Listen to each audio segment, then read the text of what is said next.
سوات، منگورا، کرک، ڈیرہ اسماعیل خان، دیربالا، ہری پور اور دیگر سیاحتی مقامات میں بوندا باندی، بارش اور برفباری سے موسم حسین ہو گیا۔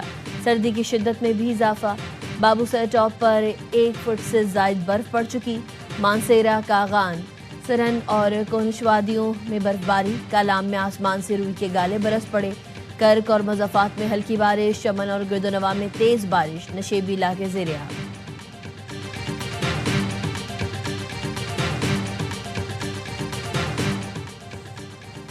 پنجاب میں دھند کا راج، موٹر وے مختلف مقامات پر بند، فلائٹ شیڈیول بھی متاثر۔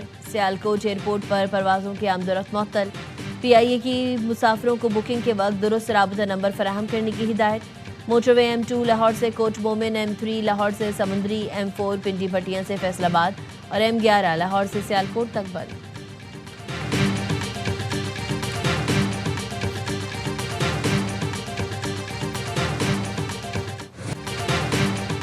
توشہ خانہ کیس 2 میں بانی پی ٹی آئی اور بشرا بی بی کو 17 سال قید سزا سنائی گئی۔ پاکستان پینل کوڈ کی دفعہ 409 کے تحت 10 سال، اینٹی کرپشن ایکٹ کی دفعہ 52 کے تحت 7 سال قید کی سزا سنائی گئی۔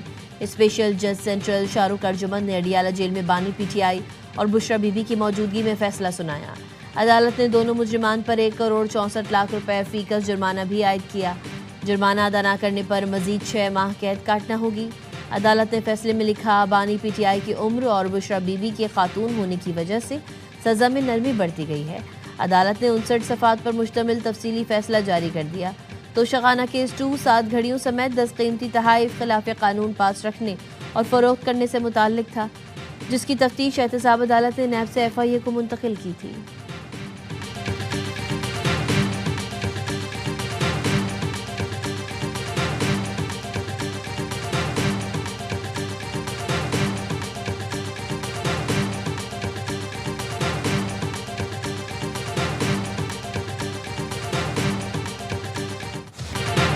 بانی پی ٹی آئی نے جو بویا کاٹ رہے ہیں، انہیں اور بشرا بی بی کو سزائیں آئین اور قانون کے مطابق ہوئیں۔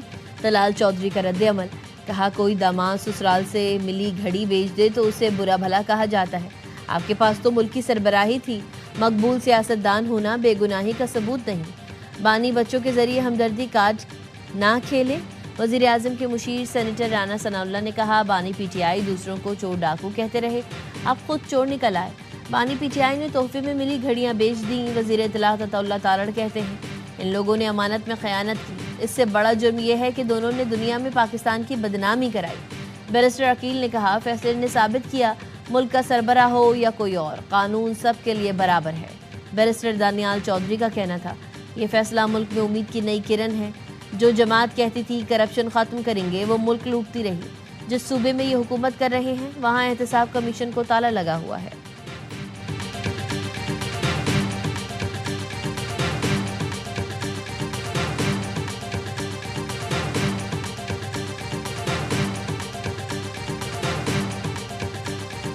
میرا لیڈر عمران خان صاحب اور ان کی اہلیہ وہ بے گناہ ہیں، انہوں نے کوئی جرم نہیں کیا۔ سیاسی جماعتوں کو سیاسی جماعت ہی رہنا چاہیے۔ کسی کے الاکار بن کر کسی ایک پارٹی کو ان کے ورکروں کو ہراساں کرنا، تو یہ روایت غلط ڈالی جا رہی ہے۔ بانی اور ان کی اہلیہ بے گناہ ہیں، انہوں نے کوئی جرم نہیں کیا۔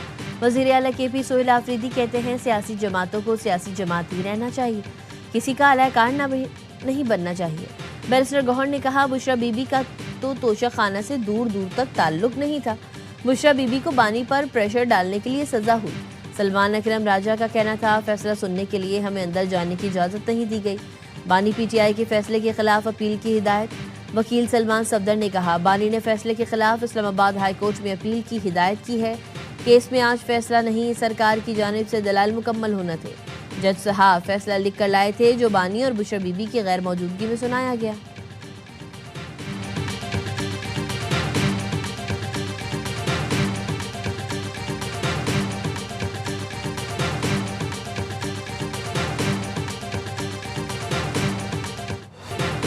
مئی جلاؤ گھراؤ کے مزید 2 مقدمات میں PTI رہنماؤں کی سزائیں۔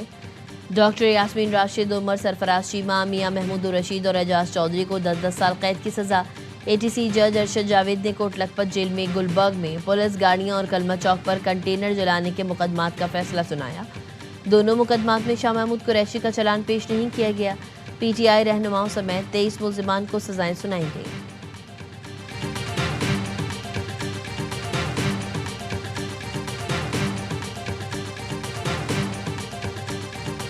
جمہوری علاقے میں ہم تیار ہیں، لیکن اس کے لیے شرط یہ ہے عمران خان سے ملاقات کی اجازت ہوگی، اس کے سیاسی دوستوں کی، اس کے خاندان کی۔ یہ الف ڈائلاگ۔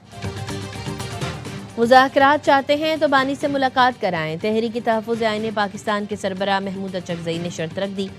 قومی کانفرنس سے خطاب میں کہا، جمہوری مذاکرات کے لیے تیار ہیں، آئیں ملک میں کو کوشش مشکل سے نکالیں، آئیں ایک دوسرے کو معاف کریں۔ فضل الرحمان، نواز شریف، جماعت اسلامی سمیت قائدین بیٹھیں، بات کریں۔ پی ٹی آئی رہنما اسد قیصر نے کہا، بانی پی ٹی آئی کے لیے میرٹ کے مطابق انصاف چاہتے ہیں، اب ہمارے پاس سڑکوں پر نکلنے کے سوا کوئی آپشن نہیں۔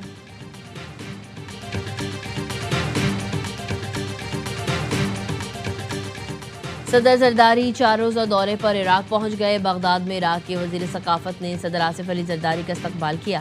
صدر مملکت عراقی قیادت سے ملاقاتیں کریں گے۔ ایرانی فضائی حدود میں طیارہ داخل ہونے پر صدر نے ایرانی قیادت کے لیے خیر سگالی کا پیغام بھجوایا۔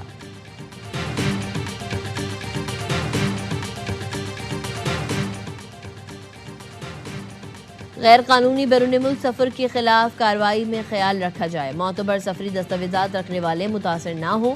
وزیر اعظم شہباز شریف کی انسانی اسمگلنگ کے خاتمے سے متعلق جائزہ اجلاس میں ہدایت۔ کہا، انسانی اسمگلنگ میں ملوث عناصر کے خلاف سخت کارروائی کی جائے۔ امیگریشن کا نظام بہتر بنانے سے متعلق ٹیکنالوجی کا بھرپور استعمال وقتی اہم ضرورت ہے۔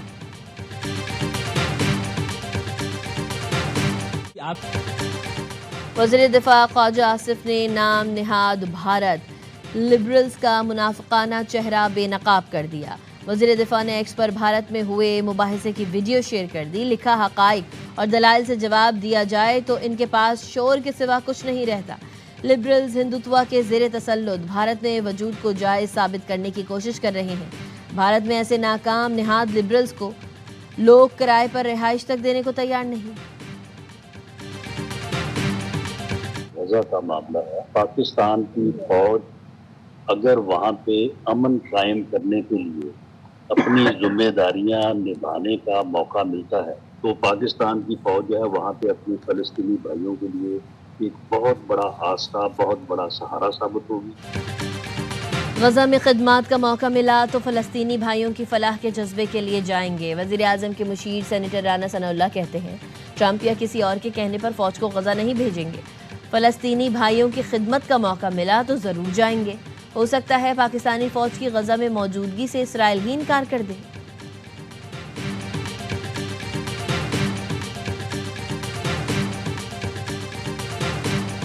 ہمارے جو فاؤنڈر ہیں قائد اعظم رحمۃ اللہ علیہ، انہوں نے صاف کہہ دیا تھا کہ ہم اسرائیل کو کبھی تسلیم نہیں کریں گے۔ یہ ہماری پالیسی ہے۔ غزہ کے اندر اگر امن قائم کرنا ہے تو اسرائیلی ٹروپس کو باہر بھیجنا ہوگا، خود بخود امن قائم ہو جائے گا۔ اسرائیل کو کبھی بھی ریاست تسلیم نہیں کیا جا سکتا۔ غزہ میں امن و امان قائم کرنے کے لیے اسرائیل کو وہاں سے نکالنا ہوگا۔ حماس غزہ کی تسلیم شدہ جمہوری قوت ہے۔ امیر جماعت اسلامی حافظ نعیم الرحمان کہتے ہیں، دنیا بحران کا شکار ہے، لوگ دیکھ رہے ہیں کہ انصاف کیسے ملے گا۔ چند فیصد لوگوں نے دنیا کی آبادی کو یرغمال بنایا ہوا ہے۔ بنگلہ دیش میں عثمان ہادی کی شہادت کو نہیں بھول سکتے۔ بنگلہ دیشی نوجوان کی قربانیوں کو سلام پیش کرتے ہیں۔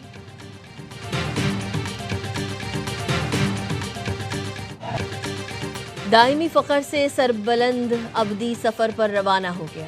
شہید شریف عثمان ہادی کو ڈھاکہ یونیورسٹی میں سپرد خاک کر دیا گیا۔ نماز جنازہ پارلیمنٹ ہاؤس کے باہر ادا کی گئی۔ بنگلہ دیش کے عبوری سربراہ سمیت لاکھوں افراد کی شرکت۔ بنگلہ دیشی حکام بھارت کو عثمان ہادی کے قتل کا ذمہ دار ٹھہراتے ہیں۔ عثمان ہادی کے قاتل واردات کے بعد بھارت فرار ہو گئے تھے۔ شریف عثمان ہادی حسینہ واجد حکومت کے خاتمے کا باعث بننے والی طلباء تحریک کے اہم رہنماؤں میں شامل تھے۔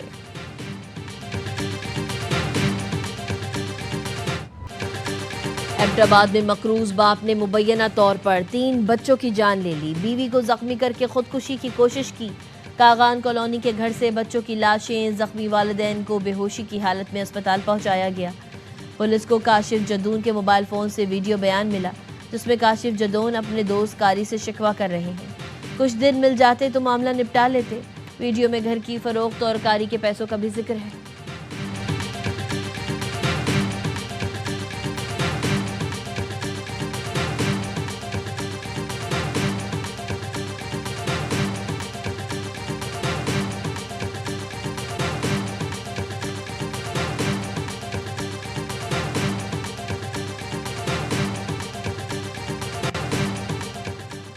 مرید کے میں شیخوپورہ روڈ پر ٹریلر کی موٹر سائیکل کو ٹکر، ایک بھائی جاں بحق، دوسرا زخمی۔ ٹریلر ڈرائیور حادثے کے بعد گاڑی سمیت فرار ہو گیا۔ جاں بحق شخص کی شناخت سلیم، زخمی کی عظیم کے نام سے ہوئی۔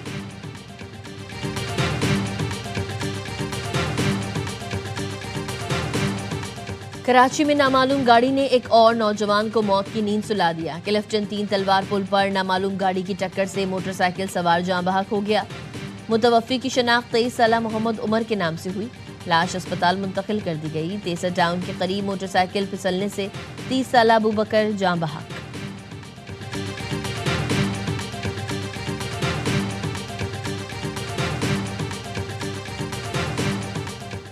کراچی میں بن قاسم پولیس کا مہران ہائی وے کے قریب مبینہ مقابلہ، فائرنگ کے تبادلے میں زخمی سمیت 2 ملزمان گرفتار۔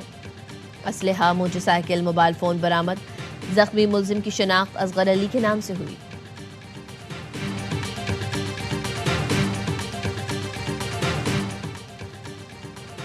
کراچی ضلع وسطی میں موٹر سائیکلوں کی چوریاں بڑھ گئیں۔ رات گئے نارتھ کراچی سیکٹر 7D3 میں 2 موٹر سائیکل سوار چور گھر کے سامنے کھڑی موٹر سائیکل کا تالا توڑ کر لے اڑے۔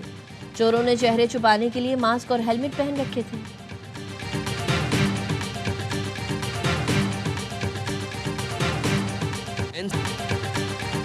ملتان سے بھی NCCI کا ہولناک اسکینڈل بے نقاب، مبینہ تشدد، لوٹ مار اور بلیک میلنگ کے انکشافات۔ حساس ایجنسیز کے نام پر شہریوں کو یرغمال بنایا گیا۔ متاثرین کے مطابق افسران نے حساس ایجنسیز کا نام لے کر لوگوں کو خوف زدہ کیا، بھاری رقوم وصول کی اور غیر اخلاقی ویڈیوز بنا کر اہل خانہ کو بلیک میل کیا۔ بے رحمانہ تشدد، رشوت، بلیک میل اور حساس اداروں کے نام استعمال کرنے پر کئی افسران کے خلاف تحقیقات کا آغاز۔ معروف یوٹیوبر ڈکی بھائی نے بھی کئی ماہ قید رہنے کے بعد تفتیشی افسران پر ایسے ہی الزامات عائد کیے تھے۔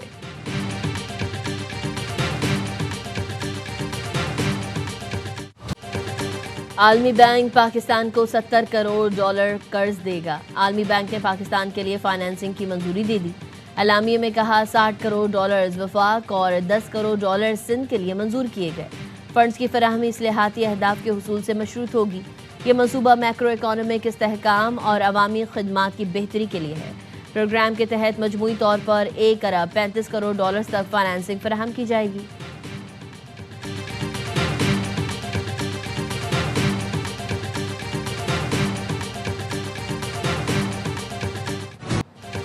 وزیر اعلیٰ خیبر پختونخوا کے وفاق کی جانب سے رقم جاری نہ کرنے کے دعوے پر وزارت خزانہ نے اعداد و شمار جاری کر دیے۔ 2010 سے نومبر 2025 تک خیبر پختونخوا کو وفاق سے 8,400 ارب روپے مل چکے ہیں۔ وفاقی حکومت صوبوں کو NFC کے تحت رقوم ہر 15 دن بعد جاری کرتی ہے۔ اس مد میں کوئی رقم واجب الادا نہیں۔ 17 دسمبر کو 46 ارب روپے جاری کیے گئے۔ ضم شدہ اضلاع کے لیے وفاق نے اپنے حصے سے 2019 سے اب تک 704 ارب روپے منتقل کیے ہیں۔ مشیر خزانہ KP مزمل اسلم نے کہا، وفاق کے اعداد و شمار سے اختلاف نہیں، وفاق نے واجب الادا حصے سے کم ادائیگی کی ہے۔ صوبے کے 4 کھرب اب بھی وفاقی حکومت پر واجب الادا ہے۔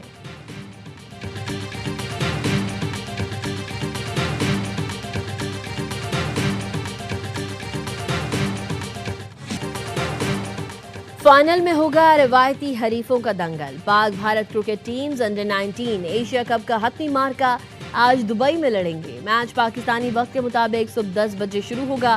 قومی ٹیم کے کپتان فرحان یوسف بھارت کو ہرا کر تاریخ بنانے کے لیے پرعزم۔ گرین شرٹس نے سیمی فائنل میں دفاعی چیمپئن بنگلہ دیش کو آؤٹ کلاس کیا۔ بھارت نے سری لنکا کو ہرا کر فائنل میں جگہ بنائی تھی۔